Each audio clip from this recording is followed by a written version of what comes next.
Greetings all again.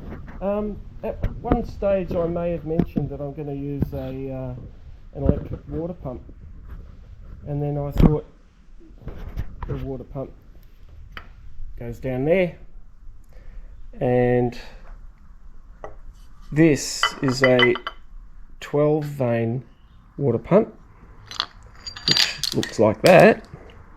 It's a 12 vane. And this is a 6 vane, as you can see. Don't know where I got that, but I do. Okay, so they're not interchangeable because the 12 vane fits nicely on its in the cap.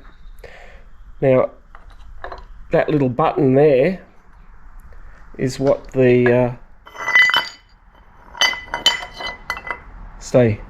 what the end of the pump rubs up against. That you can see this 6 volt doesn't work against the 12, but 6 vane I mean.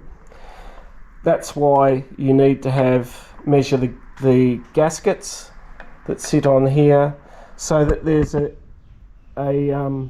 whatever, I can't remember, I think it's 0.01 or 0.1. You have to have a look in the book on data for the clearance between the nut and that button on the inside of the cap, because that will prevent the pump, as it's turning, it tends to want to lift up. And there's O-rings on the cage. Here's a cage. Those O-rings seal against the block. Okay, so those O-rings are the only thing that stop oil from underneath. Stopped by that seals against the bottom part of the block, that seals against the top part of the block. Any leakage that you have from the seal or underneath the impeller goes through, and it will be released through those orifices in the cage, and it comes out through that slot in the block there. Okay, so that would go in there. I'm going to use an electric water pump, so I have another cage, and I used a Welsh plug or a freeze plug to block the bottom, freeze plug to block the top, and bang that in, sort of. What I can do, and what I will do, is I'm going to TIG weld or MIG weld a nut with a small bolt on it here to replicate that nut on the pump. So the nut on that pump, on that block there, to that cover, will prevent that lifting up. It shouldn't, because you're going to have coolant pressure pushing it down. But if it does lift, then you would have coolant going into the engine itself, and we don't really want that. The drive, the jack shaft drive, you probably can't see it, and I haven't got my torch, unfortunately. Hang on.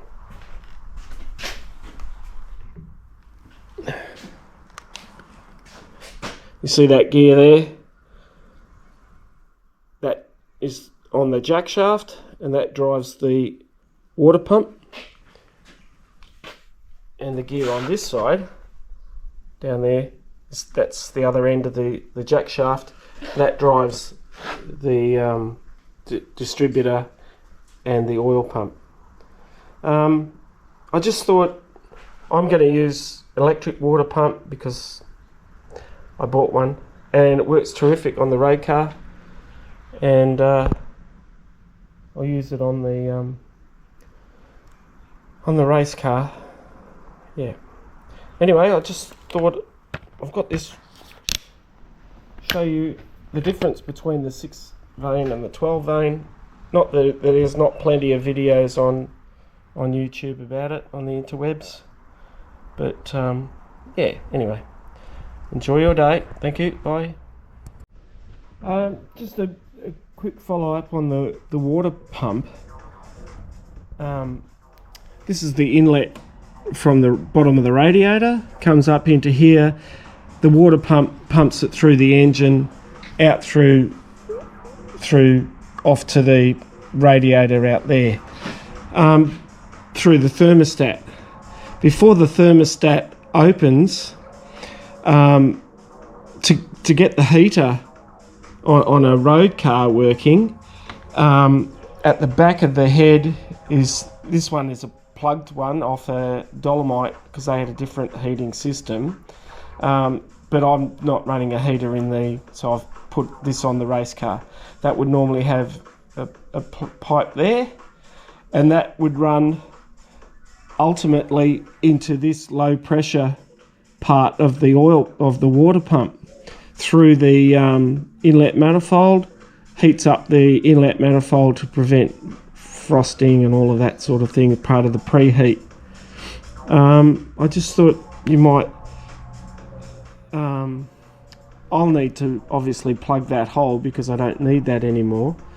But before the thermostat opens and sends coolant through the radiator, and there's no flow from here because it's blocked, there is flow through the head and the heater, because from here it goes into the heater that's this is on a TR7, in and out, and then back to here. So it's a circuit running through. So the heater will start working before the thermostat is open and cooling through the radiator, so you can warm up the cabin on your car on a very cold when the engine is running, because the coolant is flowing through just the head and the block round. When the thermostat opens, it will then start, it closes. There's a plug here that goes to your inlet manifold that is plugged. When the thermostat opens to go through the radiator, the bottom of the correct thermostat has a foot, sits on there and blocks off that